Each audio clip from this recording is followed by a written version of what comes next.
तो जय मसीह की परमेश्वर के नाम की महिमा हो। आज हम देखेंगे फिरौन के सपनों का अर्थ बताना, और ये हमें देखने को मिलता है उत्पत्ति उसका 41वां अध्याय की पहली आयत से लेकर 36वीं आयत तक। आपके पास बाइबल है तो हमारे साथ निकाल लीजिए। उत्पत्ति उसका 41वां अध्याय पहली आयत से लेकर पढ़ेंगे हम 36वीं आयत तक। फिरौन के सपनों का अर्थ का बताना। तो यहाँ पर फिरौन है जो प्रधानमंत्री है, जो मिस्र का, उसके सपनों का हाल है वो यूसुफ बताने वाला है। और इससे पहले थोड़ा सा बैक जाते हैं और 30 सेकंड के अंदर हम बता देते हैं कि इस समय यूसुफ है वो कहाँ पर है, वो मिस्र देश में है। और इस समय फिरौन की जेल में बंद है, जहाँ पर कि फिरौन के बाकी कैदी भी है। वहीं पर यूसुफ को दो कैदी मिलते हैं, जो कि एक तो राजा का पिलाने हारा है और दूसरा पकाने हारा। मतलब एक तो उसके पैक बुक कढ़ाने वाला है और दूसरा उसका खाना खुना बनाने वाला। इनके प्रधान ही हैं, पिलाने हारे का प्रधान और पकाने हारे का प्रधान। इन दोनों ने सपने देखे और बड़े उदास हो गए। और यूसुफ ने जब पूछा कि इतने उदास क्यों हो रहे हो, तो इन्होंने बताया कि हम दोनों ने सपने देखे हैं। तो पिलाने हारे का प्रधान बताता है कि मैंने इस प्रकार का सपना देखा, तो इसका क्या मतलब हुआ। तो यूसुफ ने बताया था कि इसका मतलब है कि 3 दिन के बाद है तुम्हारा प्रमोशन होने वाला है, तुम्हारी नौकरी फिर से बहाल होने वाली है और जेल से तुम्हें छुटकारा मिल जाएगा। और जब पिलाने हारों के प्रधान ने देखा कि यूसुफ ने इसको अच्छा फल बताया है, तो अपनी मुंडी बीच में घुसेड़ी और बोला, मैंने भी सपना देखा, मेरे भी सपने का हाल बता। और इसने जब पिलाने हारों के प्रधान ने सपना बताया तो यूसुफ बोला, भाई तेरे तो माड़े दिन है, 3 दिन के बाद है राजा जो है फिरौन है वो तुझे सूली पर टंगवा देंगे, फांसी लटकवा देंगे, तू 3 दिन बाद मारा जाएगा। और 3 दिन के बाद ऐसा ही होता है, राजा का फिरौन का बर्थडे होता है और वहां पर इन दोनों को बुलाया जाता है, पिलाने हारे को प्रधान और पकाने हारे को प्रधान को। और पिलाने हारे को प्रधान को दोबारा से नौकरी पर रखा जाता है और फिर से राजा को पिलाना शुरू कर देता है।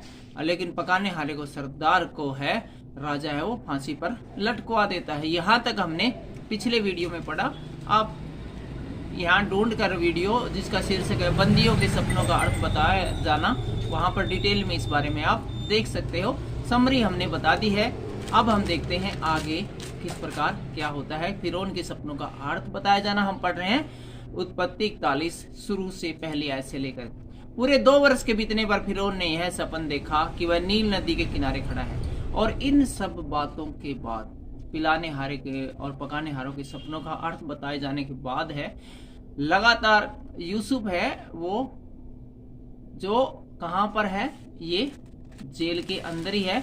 और उसके ठीक 2 साल बाद एक सपना जो देखता है फिरौन, देखता है, क्या देखता है कि नील नदी के किनारे पर खड़ा है और उस नदी में से 7 सुंदर और मोटी गायें निकलकर कछार की घास चरने लगती है। तो उस नदी में से 7 गायें निकलती है और बड़ी सुंदर गायें हैं, मोटी ताजी गायें हैं और कछार की घास है वो चरने लगती है। और क्या देखा कि उनके पीछे 7 और गायें हैं जो कुरूप और दुर्बल है और नदी से निकलती है। और इन अच्छी गायों के निकलने के बाद, बढ़िया गाय निकलने के बाद, तंदुरुस्त गाय निकलने के बाद, बिल्कुल मरियल सी भी 7 गाय इनके पीछे पीछे निकलती है और दूसरी गायों के निकट नदी के तट पर खड़ी हुई है। तब ये कुरूप और दुर्बल गाय उन 7 सुंदर और मोटी गाय को खा गई। और ये जो दुर्बल सी गाय थी, दिखने मरियल सी गाय थी, ये आई और जो अच्छी गाय जो घास चर रही थी नदी के किनारे, उन गायों को खा गई। तब फिरौन जाग उठा और फिरौन तुरंत है जो ये सपना देख रहा था, इससे तुरंत जाग गया और घबरा गया और वह फिर सो गया और दूसरा सपना देखा। एक सपना ये देखा था, बीच में उठा, उसको जागा, कई चाय पानी पीकर दोबारा फिर सो गया। और फिर से एक सपना देखा कि डंठल में से 7 मोटी और अच्छी बालें निकलती है। फिरौन ने देखा कि वो खेत में है और मान लो कि वो गेहूं के खेत में है और उसने देखा कि अच्छी अच्छी बालें हैं, वो 7 मोटी मोटी बालें हैं वो निकलती है। और क्या देखा कि उसके पीछे 7 बालें पतली और पुरवाई से मुरझाई हुई निकलती है और उसके ठीक पीछे पीछे 7 है वो बालें और निकलती है जो कि बिल्कुल मरियल सी है, मुरझाई है, जैसे उनके ऊपर पूरी हवा लगने से वो मुरझा गई है। और इन पतली बालों ने उन 7 मोटी और अन्न से भरी बालों को निगल लिया। और इन 7 बैल जो मरियल सी थी, बिल्कुल जिसमें जान ही नहीं थी, उन्होंने जो अच्छी बैलें थी जिसमें बहुत सारे गेहूं भरा पड़ा था, उनको निगल लिया, उनको खा लिया। तब फिरौन फिर से जाग उठा और उसे मालूम हुआ कि यह सपना ही था, और फिरौन फिर से जाग गया, उसे सपना आया। तो फिरौन ने यहाँ पर 2 प्रकार के सपने देखे हैं, जल्दी से बता देते हैं। पहला सपना ये देखा कि नील नदी के किनारे खड़ा है फिरौन, और नील नदी में से 7 अच्छी अच्छी मोटी मोटी ताजा बढ़िया क्वालिटी की हाई क्वालिटी की गाय निकलती है, और वो 7 गायें थी और वो घास चरने लगती है। ठीक उसके पीछे पीछे मरियल सी 7 गायें और निकलती है, और उन अच्छी अच्छी गायों को जो कि घास चरी उनको खा जाती है। उसके बाद फिरौन फिर से सो जाता है, और थोड़ी देर बाद फिर से सपना देखा था कि वो खेत में खड़ा है, और गेहूं के खेत में खड़ा है, और वहाँ पर 7 सुंदर और अच्छी और बढ़िया क्वालिटी की बैलें है। वो पेड़ से गेहूं के जो पौधे से निकलती है, और थोड़ी सी देर बाद और देखता है कि 7 मरियल सी और है, वो बैलें निकलती है, और उन अच्छी जो थी उनको खा जाता है, अच्छी बैलों को खा जाता है। और आगे हम देखते हैं कि उसके बाद फिरौन को पता चलता है कि मैंने जो देखा वो सपना था, एक्चुअल में ऐसा कुछ नहीं होता। सुबह को फिरौन का मन व्याकुल हुआ, सुबह सुबह बहुत ही फिरौन का मूड खराब हो गया इतने गंदे सपने देख के, और उसने मिस्र के सब ज्योतिषियों और पंडितों को बुलाकर भेजा और उनको अपने सपन बताए। पर उनने सारे ज्योतिषियों को बुलाकर उनको अपने अपने फल बताए, लेकिन कोई भी व्यक्ति है, कोई भी ज्योतिषी है, कोई भी भविष्यवक्ता फिरौन के सपनों का ठीक ठीक हल नहीं बता सका। तब पिलाने हारों का प्रधान फिरौन से बोला, मेरे अपराध आज मुझे स्मरण आए हैं। और जब कोई भी नहीं बता सका, तो जो पैक शैक बना के दिया करता, जिसके बारे में 2 साल पहले फिर यूसुफ ने कहा था कि 3 दिन बाद तुझे फिर से नौकरी पर बहाल कर दिया जाएगा, उसको वो बात याद आ जाती है, और यही पिलाने हारों का प्रधान राजा से कहता है कि मेरे अपराध आज मुझे स्मरण आए हैं। जब फिरौन अपने दासों से क्रोधित हुआ था और मुझे और पिलाने हारों के प्रधान को कैद करके अंगरक्षकों के प्रधान के घर में बंदी गृह में डाल दिया था, तब हम दोनों ने एक ही रात में अपने अपने होनहार के अनुसार सपना देखा था। वह हमारे एक इब्री जवान था जो अंगरक्षकों का प्रधान का दास था। तो बताता है कि जब मैं जेल में था, और जेल में मैं बंद था, और साथ में पकाने हारों का प्रधान था, वो भी जेल में थे, तो वहां पर उस जेल के अंदर एक इब्री मनुष्य था जो कि अंगरक्षकों के प्रधान का दास था। और अतः हमने उसको बताया, और उसने हमारे सपनों का फल हमसे कहा। हम में से एक एक के सपन का फल उसने बता दिया, और वहां पर हमने जो सपने देखे थे, मैंने और पिलाने हारों पकाने हारों के सरदार ने, वो सपने हमने उस इब्री मनुष्य को बताए थे, और उसने उनका ठीक ठीक फल है वो बता दिया था। और जैसा जैसा फल उसने हमसे कहा था वैसा ही हुआ भी, अर्थात मुझको मेरा पद मिल गया और वह फांसी पर लटका दिया। और राजा साहब बिल्कुल वैसा ही एक्यूरेट जैसा उसने बताया था वैसे ही हुआ। उसने कहा था कि 3 दिन बाद है मेरा तो प्रमोशन हो जाएगा और मेरी नौकरी फिर से बहाल हो जाएगी, और देखो मेरा प्रमोशन होगा, मेरी नौकरी बहाल होगी।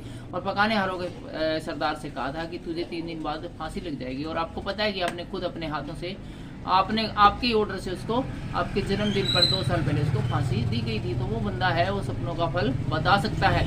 तब फिरौन ने यूसुफ को बुला भेजा। राजा बोले फटाफट बुला के लाओ, कौन है वो इब्री मनुष्य। और तुरंत यूसुफ को बुलाया गया और वह झटपट बंदी गृह से बाहर निकाला गया और बाल बनाकर और वस्त्र बदलकर फिरौन के सामने लाया गया। जल्दी से उसके कटिंग करके ना वस्त्र बदल के बढ़िया महाजन कपड़े धोने वाली साबुन से उसको नहलाकर लाया गया।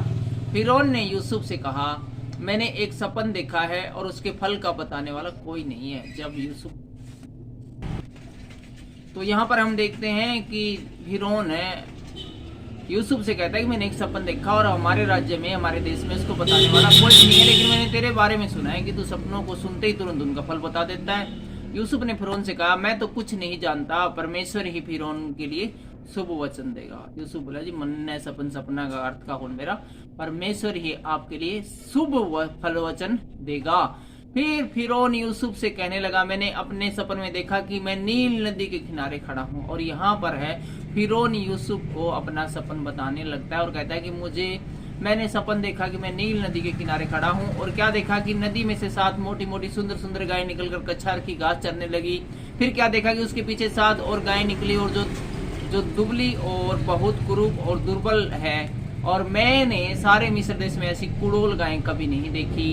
इस दुर्बल और कुड़ोल गाय ने उन पहली 7 मोटी मोटी गायें को खा लिया, और जब उनको खा गई तब यह मालूम नहीं होता कि उनको नहीं होता था कि उसको खा गई, क्योंकि वे पहले के समान ही कुड़ोल है, दुर्बल सी बनी रही।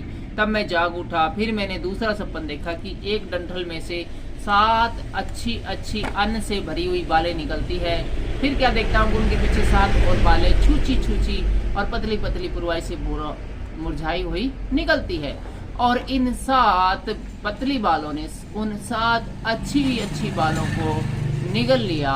और इसे मैंने ज्योतिषियों को बताया, पर इसका समझाने वाला कोई भी नहीं है। तो जो बातें हम बता चुके हैं अभी, वही सारी बातें राजा ने रिपीट कर दी कि मैंने इस प्रकार का सपना देखा था। 7 गायें जो अच्छी निकली थी नील नदी से, उनको पतली पतली गायें हैं वो खा गई, मरियल सी गायें। और एक और सपना देखा जिसमें ये गेहूं के पौधे से 7 अच्छी अच्छी बालें निकली थी, 7 मरियल सी बैलों ने उनको खा लिया। और मैंने सभी को पूछ लिया, भाई सारे ज्योतिषियों ने पता कर लिया, इस सपने का हल कोई नहीं बता सकता, तू बता सकता तो बता दे। और 25वीं आयत में लिखा है, तब यूसुफ ने फिरौन से कहा, फिरौन का सपन एक ही है। बोला जी सपन आपने 2 अलग अलग देखे, लेकिन सपन एक ही है। परमेश्वर जो काम करना चाहता है उसको उसने फिरौन पर प्रकट कहा है। और यहाँ पर यूसुफ बताता है कि परमेश्वर जो मिस्र में काम करना चाहता है उसको आप पर प्रकट कर रहा है, फिरौन पर प्रकट कर रहा है। वे 7 अच्छी अच्छी गायें 7 वर्ष है, और वे 7 अच्छी अच्छी बालें भी 7 वर्ष है।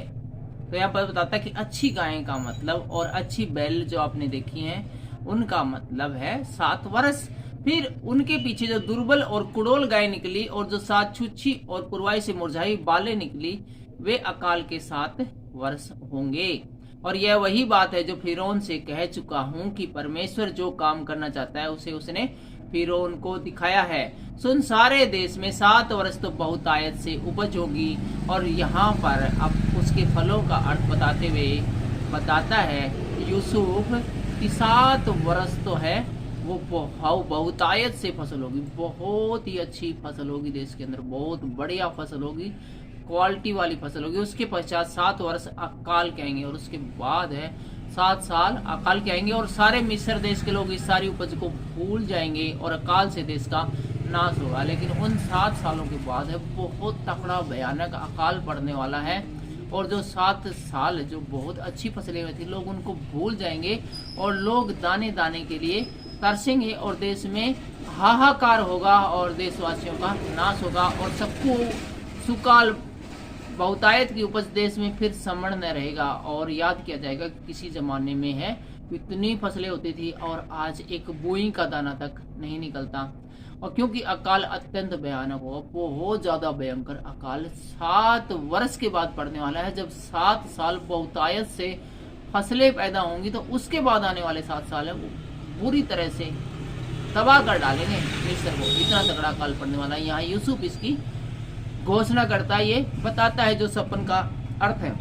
और 32वीं आयत में लिखा है, और फिरौन ने जो यह सपन 2 बार देखा, इसका भेद यही है कि यह बात परमेश्वर की ओर से नियुक्त हो चुकी है। और बताता है यूसुफ की 2 बार आपने एक ही जैसा सपना देखा, तो इसका मतलब यह बात परमेश्वर की ओर से नियुक्त हो चुकी है, और परमेश्वर इसे शीघ्र ही पूरा करेगा। परमेश्वर ने ठान लिया इस प्रकार करना, और परमेश्वर इसके ऊपर जल्दी ही कार्रवाई स्टार्ट करेगा। इसलिए अब फिरौन किसी समझदार और बुद्धिमान पुरुष को ढूंढकर उसे मिस्र देश पर प्रधानमंत्री ठहराए।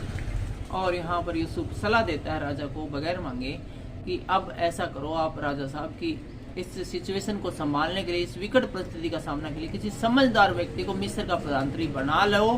फिरौन यह करे कि देश पर अधिकारी को नियुक्त करे, और जब तक सुकाल के 7 वर्ष रहे तब तक मिस्र की उपज का पंचमांश लिया करे, और 7 साल तक जब तक अच्छी फसल होगी तब तक सिर्फ 5वां हिस्सा है हर एक व्यक्ति से जो फसल उगाता है उसे 5% है वो हिस्सा है वो लिया जाए। और वे इन अच्छे वर्षों में सब प्रकार की भोजन वस्तु इकट्ठा करें, और इसके अलावा जो भोजन वस्तु है वो लोग भी अपने अपने घरों में इकट्ठा करें, बहुतायत से इकट्ठा करें।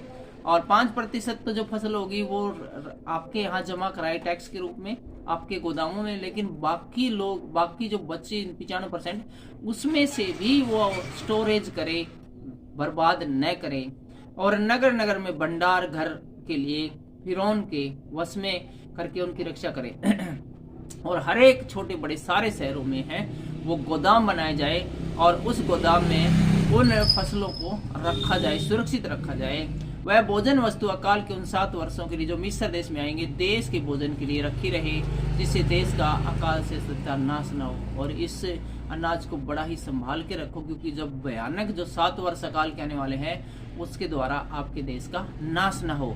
फिलहाल के लिए इतना ही। अगले वीडियो में देखेंगे यूसुफ का प्रधानमंत्री बनाया जाए, जेल से सीधा प्रधानमंत्री।